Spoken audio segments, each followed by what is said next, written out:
వచ్చి వధువులను ఆశీర్వదించండి. పిలవండి. రండి.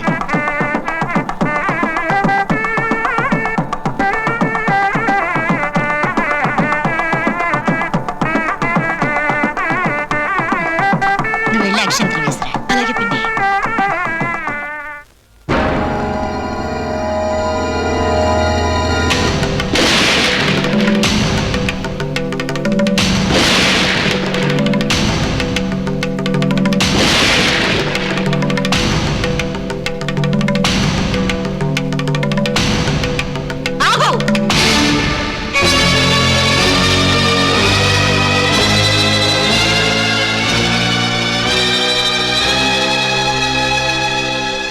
చెల్లి పెళ్లి ఘనంగా జరిపించి చివర్లో ఇలా చేస్తున్నావేంటయ్యా?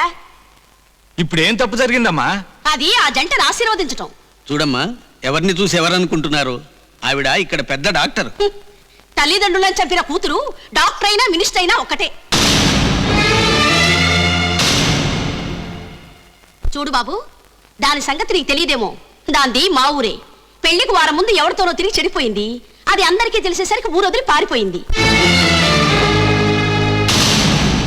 దాంతో నలుగురిలోనూ తలెత్తుకు తిరగలేక వాళ్ళ అమ్మా నాన్నలు పురుగుల మందు తాగి చచ్చిపోయారు.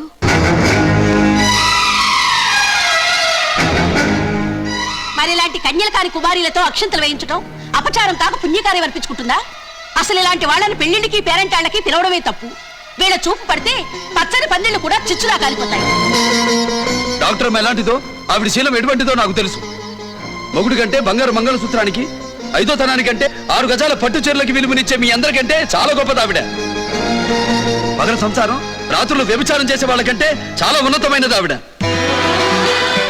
మీరన్నట్టు ఆవిడికి పచ్చని కాపురాలు కూల్చడం తెలీదు. చచ్చే వాళ్లను బతికించడం మాత్రమే తెలుసు. ఆమె మనసు బంగారు, మనిషి బంగారు.